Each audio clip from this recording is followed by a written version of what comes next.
The plane had just touched down on the runway in Denpasar, Bali. Warm evening air drifted through the open terminal doors, carrying with it the scent of sea salt and incense from the temples scattered across the island. Rebecca Cooper stepped onto the tarmac with a hopeful heart. She was in her mid-40s, immaculately dressed even after the long flight. Her suitcases were designer, her posture poised, but her eyes revealed something far more vulnerable. A desperate wish that this trip might finally heal what years of anger had broken.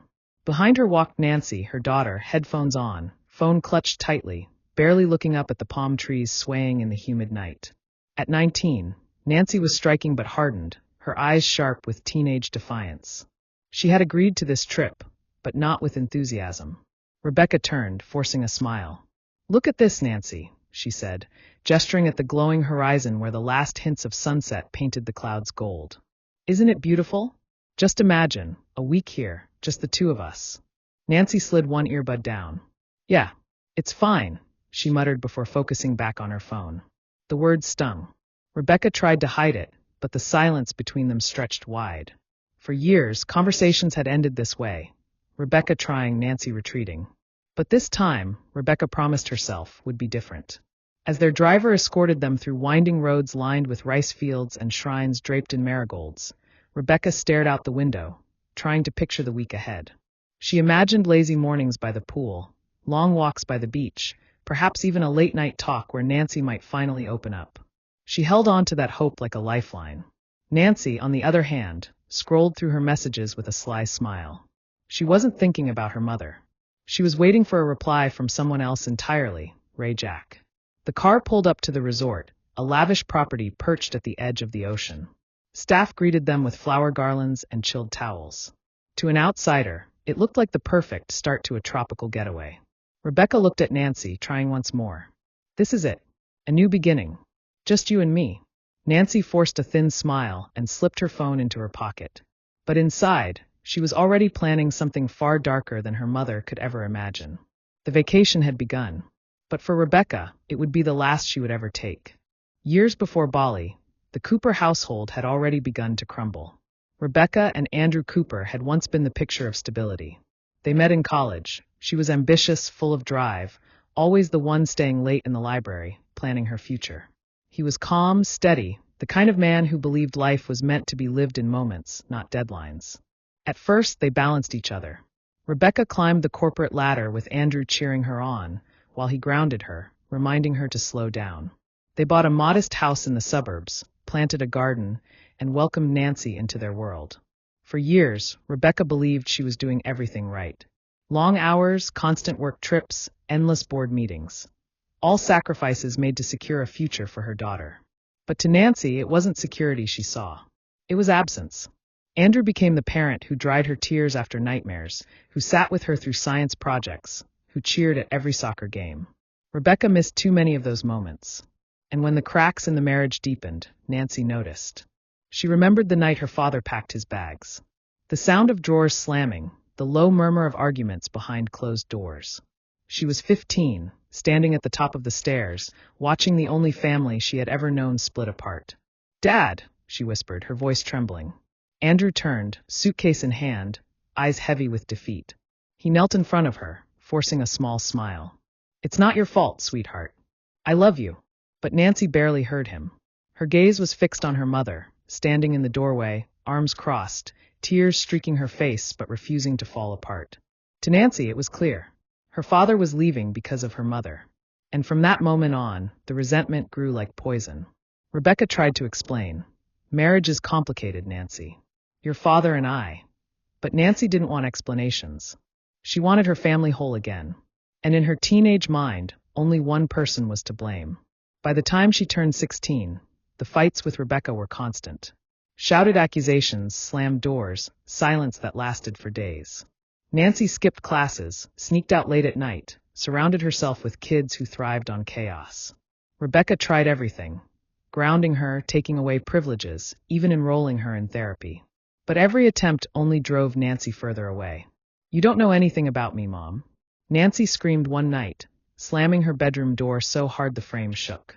Rebecca stood outside, hand trembling on the knob, wondering how the little girl who once ran into her arms after school had vanished into this angry stranger.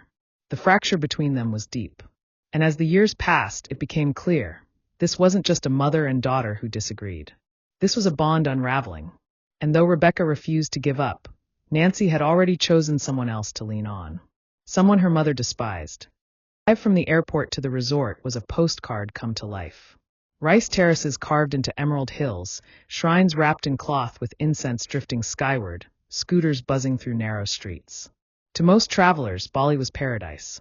Rebecca sat in the back seat of the car, her face lit up by the glow of passing lanterns.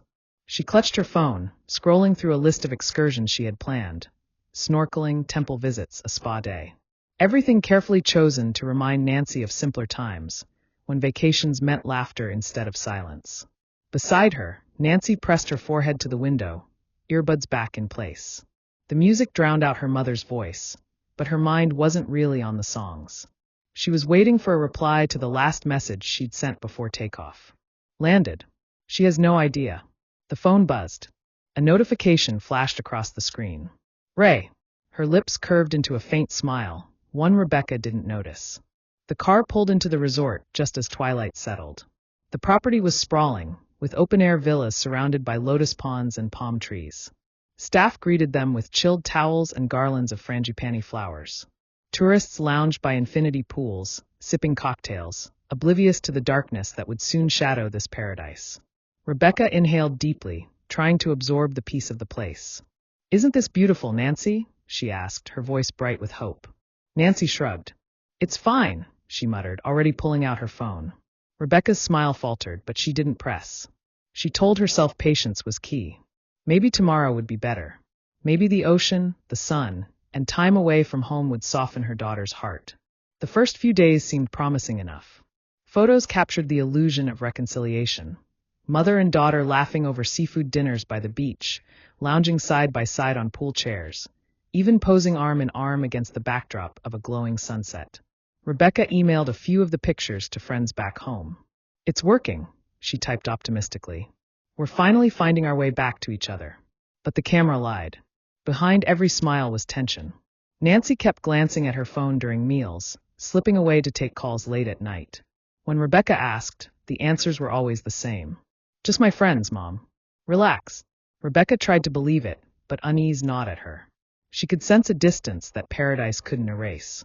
On the fourth night, as they sat beneath lanterns strung across the open-air restaurant, Nancy laughed at something on her phone. Rebecca watched her closely, the glow of the screen reflecting in her daughter's eyes. "Who are you always talking to?" she asked gently. Nancy's expression hardened instantly. "No one. Don't start." Rebecca held back her words, sipping her wine instead. She didn't want another fight. Not here. Not when she was trying so hard to rebuild.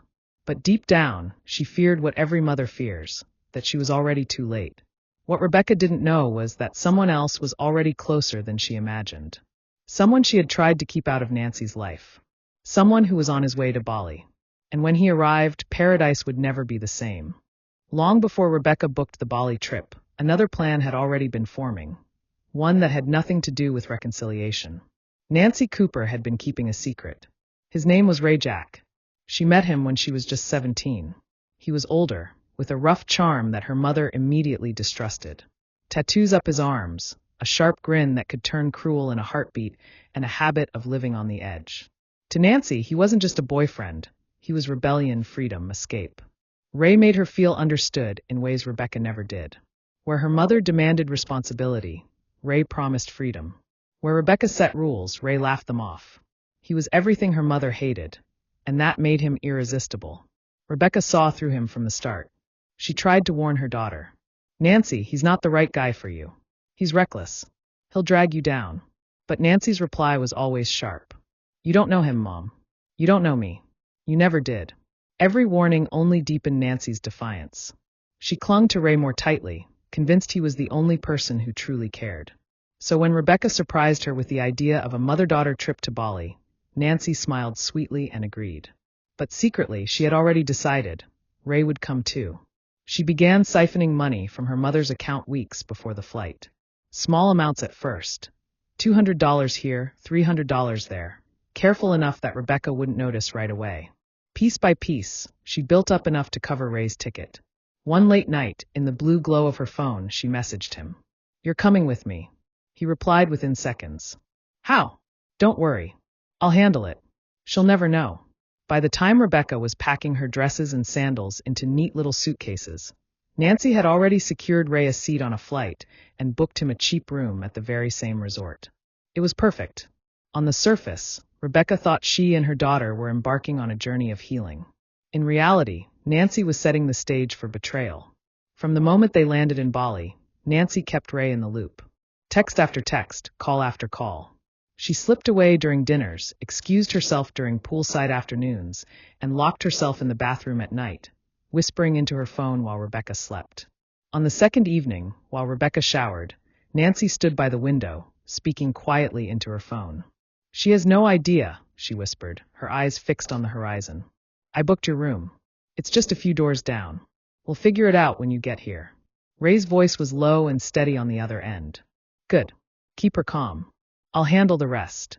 Nancy smiled, her reflection in the glass looking nothing like the sweet girl her mother remembered. As the waves crashed outside and the tropical air thickened with the scent of frangipani, two very different trips were unfolding under the same roof. For Rebecca, Bali was a chance at forgiveness. For Nancy, it was a chance to erase her mother forever. By the fifth night in Bali, the mask of paradise was slipping. Rebecca had spent the day trying to keep things light, a tour of ancient temples, a seafood lunch by the shore, and even a visit to a bustling market where she bought Nancy a silver bracelet. But beneath every gesture, Rebecca could feel it. Her daughter was distant, her eyes glued to the screen, her laughter hollow. That evening, back in their hotel room, Rebecca sat at the edge of the bed, exhaustion pressing down on her. As she checked her emails, she casually opened her banking app. Her heart froze. A withdrawal, $500. Sent to an unfamiliar account. She blinked, checked again. It wasn't a hotel charge. It wasn't a flight add-on. It wasn't anything she recognized. Her chest tightened. She turned sharply toward Nancy, who was lounging on the bed, scrolling through her phone. "Nancy!" Her voice trembled as she tried to keep it calm. Did you take money from my account?" Nancy didn't look up. "What?" "No." Rebecca's grip on her phone tightened. "Don't lie to me. I just saw the transfer. $500. It wasn't me. So who was it?" Nancy's eyes flickered briefly, but she quickly masked it with defiance. She tossed her phone onto the bed and crossed her arms. "Why does it matter? It's just money. You've got plenty. You never listen to me anyway." Rebecca's breath caught. It wasn't just the money. It was the betrayal. "This isn't about money, Nancy. This is about trust. Why would you?" But before she could finish, Nancy shot up from the bed, her voice sharp and venomous. "I don't need this right now. You don't care about me, you never did." She stormed across the room, snatched her phone, and slammed the bathroom door shut behind her. Rebecca sat frozen on the bed, the sting of her daughter's words cutting deeper than the missing money ever could. She pressed her palms to her eyes, whispering to herself, "What happened to us?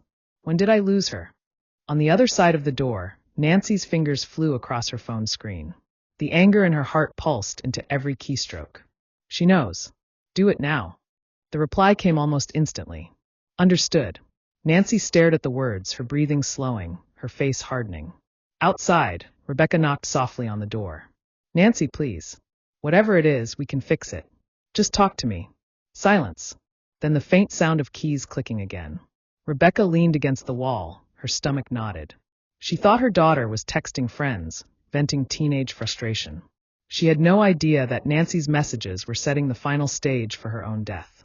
That night, as the moon hung heavy over the resort and the waves crashed endlessly against the shore, two women shared a hotel suite. One clinging to hope, the other finalizing betrayal. And soon the cracks in the plan would split wide open. The resort was quiet that night. Most guests had retired to their rooms, the sound of laughter and music from the poolside bar fading into the distance. The corridors were hushed, lined with dim lanterns that flickered against the polished wood floors. Rebecca Cooper was finally asleep. The fight with Nancy had drained her, leaving her curled beneath the crisp white sheets, her breathing soft and even. The moonlight spilled across the bed, casting her in silver shadows. She had no idea the door to her room had been left unlocked. Down the hallway, another door opened. Ray Jack slipped out, his hood drawn low, a hunting knife tucked beneath his jacket. His footsteps were almost soundless on the carpet as he moved with steady purpose. His pulse raced, not with fear, but with anticipation. He knew the plan. Nancy had texted him hours earlier. Do it now. And he was ready. Inside the room, Nancy sat in the corner chair, her phone in hand, the screen glowing faintly in the darkness. Her eyes flicked toward the door as the knob turned. She didn't move. She didn't speak. The door eased open. Ray stepped inside, his silhouette tall against the corridor light. He closed it softly behind him, the click of the latch echoing louder than it should have in the silence. Nancy's gaze met his. No words were needed. Ray moved to the side of the bed. Rebecca shifted slightly in her sleep, but didn't wake. He pulled the knife free from his jacket, the blade catching the moonlight for a brief, chilling moment. Then, with one swift motion, he plunged it downward. The blade sank into Rebecca's neck. Her eyes flew open in shock, confusion flashing across her face as blood surged from the wound. She gasped, hands flailing to clutch at her throat, her body jerking violently against the sheets. A strangled cry escaped her lips, half scream, half gurgle, before it was swallowed by the night. Nancy didn't scream. She didn't rush to help. She just sat frozen, her face pale, her hands gripping her phone tightly as if bracing against reality. Rebecca's gaze flickered toward her daughter. One final look, full of horror, disbelief, and desperate pleading. But Nancy's eyes were cold, unflinching. Within moments, Rebecca's movements slowed. Her chest rose once, then again, weaker this time, until finally it stopped. The room was heavy with silence, broken only by the faint hum of the air conditioner. The scent of iron, thick, metallic, filled the air. Ray pulled the blade free, his hand steady. He turned to Nancy, who finally rose from the chair. Her face was expressionless, but her voice was calm, almost mechanical. We have to clean it up. Together, they moved quickly. Sheets were stripped, bloodied fabric bundled. They wrapped Rebecca's body tightly, sealing it with practiced precision. The weight of her was heavy, awkward, but between the two of them, they managed. Ray dragged the blood-soaked sheets into the suitcase they had prepared. Nancy helped lift Rebecca's body, folding her into the same suitcase with cold determination.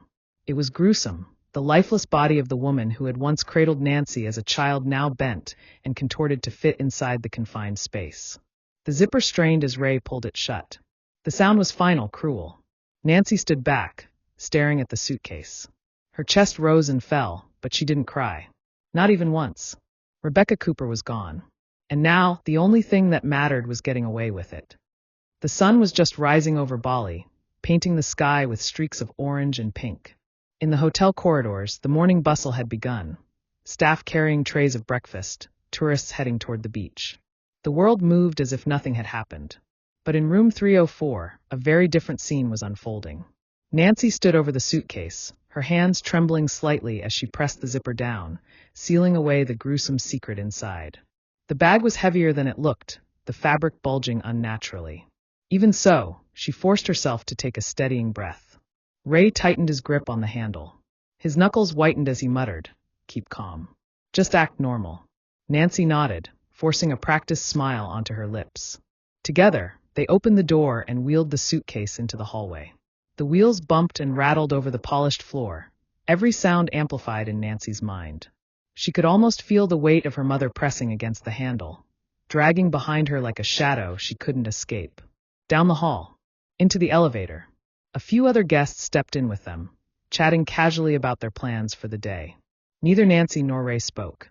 They avoided eye contact, staring at the glowing numbers above the doors as the elevator descended. When the doors opened into the hotel lobby, Nancy felt her chest tighten. This was the moment. If they could just check out, they'd be free. Ray placed the suitcase upright beside him as Nancy approached the reception desk. She leaned casually against the counter, flashing the receptionist a smile. "Checking out, please," she said smoothly. The receptionist, a young woman named Anna, returned the smile and took the paperwork. But almost immediately, something unsettled her. First, it was the smell. Hotels had their own scent, fresh flowers, linen spray, ocean air drifting in from open balconies. But this was different. Faint but pungent. Metallic. It made her stomach twist. Her eyes flicked to the suitcase. Second, she realized something else. 2 guests had checked in days earlier, Rebecca and Nancy Cooper. But now, only Nancy was standing there, with a young man Anna hadn't seen before. "Good morning," Anna said politely, masking her unease. "I'll just need a moment to process your checkout." Nancy smiled again, but it didn't reach her eyes. Ray shifted uneasily beside her, tapping his fingers against the suitcase handle. Anna hesitated. Her instincts told her something wasn't right. "Just a quick security check on the luggage," she said, her tone casual but firm. "Standard procedure." For the first time, Nancy froze. A flicker of panic crossed her face before she quickly smoothed it away. "Of course," she replied, her voice just a little too sweet. "Whatever you need." Anna nodded and discreetly reached for the phone beneath the counter. Her voice stayed calm as she spoke into the receiver. "Security to the front desk, please." Within minutes, 2 uniformed guards appeared. One of them gestured to the suitcase. "This one?" Anna nodded. "Yes. Just routine." The guard knelt down, unzipping the suitcase with a swift motion. The moment the zipper peeled open, the air was filled with a smell so foul, so unmistakable, that the entire lobby seemed to stop. Guests turned their heads, faces twisting in disgust. And then silence. Inside the suitcase lay Rebecca Cooper, her limbs contorted, her clothing soaked in blood, her lifeless body stuffed inside like discarded luggage. Nancy's face went pale. Ray stiffened, his hand twitching toward the handle as if ready to run. But it was too late. The guards snapped upright, their expressions hard. "Stay where you are." Anna covered her mouth, her stomach lurching. She had seen thefts, drunken outbursts, even the occasional fight at the hotel. But never this. Never murder. The lobby, once filled with the chatter of tourists, now buzzed with shock and horror. The perfect crime had unraveled in the most public way possible, at the very front desk of the hotel. Nancy and Ray's plan was over. The lobby of the resort was no longer a place of luxury.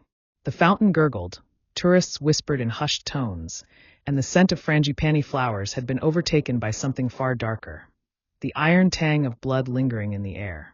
Nancy and Ray were handcuffed on the spot. Security held them firmly until the police arrived, their expressions unreadable. Tourists pulled out phones, snapping photos and filming as the once private nightmare became a public spectacle. When the Indonesian police entered, their presence shifted the entire atmosphere. Stern-faced, armed officers moved swiftly, ordering the area sealed off. Guests were ushered back to their rooms as investigators swarmed the lobby. The suitcase, Rebecca's coffin, was carried away under a heavy cloth. Nancy stood rigid, her jaw clenched, refusing to meet anyone's gaze. Ray, on the other hand, tried to look calm, but his darting eyes betrayed him. He kept glancing toward the exit as if, even now, he might somehow escape. But there was no escape. Inside the police station in Denpasar, they were interrogated separately. Hours turned into days as detectives pieced together what had really happened. The evidence spoke louder than any denial. Rebecca's blood was found on the sheets, the mattress, and the knife recovered from Ray's belongings. Surveillance cameras captured him entering the hotel late at night. Witnesses recalled seeing Nancy and Ray together more often than mother and daughter. And then came the phones. Investigators scrolled through hundreds of messages exchanged between Nancy and Ray. The trail was undeniable. Weeks of planning, stolen credit card transfers, and the chilling text that set everything in motion. "Do it now." Nancy's fingerprints were everywhere. On the suitcase, the bloodied sheets, even on the knife's handle. The case was airtight. But there was one complication. Rebecca Cooper was American. So were Nancy and Ray. And though the crime had taken place in Bali, the question of justice became international.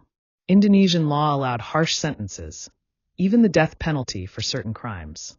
But as diplomats became involved, the decision was made. Nancy and Ray would be extradited to the United States, where they would face trial under American law. The process wasn't immediate. Weeks passed in a Balinese prison cell, the walls humid, the air thick with the smell of mildew and despair. For the first time, Nancy and Ray were separated. Alone, without each other's presence to cling to, the weight of what they'd done grew heavier. Ray paced endlessly, cursing under his breath. Nancy sat in silence most days, staring at the walls, her face a mask. Back in the United States, the media exploded with the story. Headlines screamed across newspapers and TV screens. American daughter accused of killing mother in Bali. Suitcase murder shocks both nations. From paradise to prison, teens' deadly betrayal. By the time Nancy and Ray were escorted off the plane in the U.S., Their names were infamous. Cameras flashed, reporters shouted questions. Families across America whispered in horror at how far a daughter's resentment could go. Rebecca Cooper's body had been flown home weeks earlier. Her funeral was small, quiet, attended by grieving relatives who could hardly comprehend the betrayal that had claimed her life. As her casket was lowered into the ground, Andrew Cooper, her ex-husband, Nancy's father, stood with tears streaming silently down his face. The woman he had once loved was gone, murdered by the very child they had raised together. And soon, in an American courtroom, the final act of this story would unfold. The courthouse was packed on the first day of trial.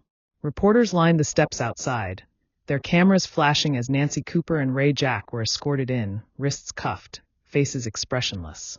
Inside, the gallery buzzed with tension. Family, journalists, and curious onlookers had all gathered to witness one of the most shocking cases of betrayal in recent memory. Nancy sat at the defense table, her hair pulled back, her face pale but calm. She avoided looking at the rows of family members behind her, people who had once called her niece, cousin, granddaughter. To them, she was now only the girl who killed her mother. Ray sat beside his attorneys, his posture rigid, eyes darting around the courtroom like a trapped animal. When the judge entered, silence fell. The prosecution wasted no time. They presented their narrative with cold precision. This was not a crime of passion, the prosecutor declared, voice steady, eyes fixed on the jury. This was premeditated, planned, executed with chilling calculation. One by one, they laid out the evidence. The credit card charges Nancy had made to purchase Ray's flight. The hotel surveillance showing Ray sneaking into Rebecca's room at midnight. The text messages, endless, damning, including the final command. Do it now. Jurors shifted uneasily as the words appeared on the screen in front of them. The case was clear. This was murder, planned in advance by a daughter determined to be free of her mother. But the defense had their own strategy. Nancy's attorney stood, his tone softer, almost sympathetic. Nancy Cooper is not a monster, he began. She is a broken young woman. Manipulated. Pressured. Coerced by an older man who preyed on her vulnerability. He painted Rebecca not as a victim of chance, but as a mother who had pushed too hard, who had neglected her daughter's needs, who had left scars Nancy couldn't recover from. He described Nancy as a child desperate for love, easy prey for someone like Ray. Ray Jack controlled her. He convinced her there was no other way, the attorney said, gesturing toward Ray. This crime was not hers alone. She was led into darkness. On the other side of the courtroom, Ray's defense fired back. His lawyers insisted he was the follower, dragged into a plan by Nancy's obsession. They claimed she had manipulated him, not the other way around. She was the mastermind, Ray's attorney argued. He was a misguided young man who made a terrible mistake, but she orchestrated every step. The courtroom became a battlefield of shifting blame. The prosecution countered with chilling details.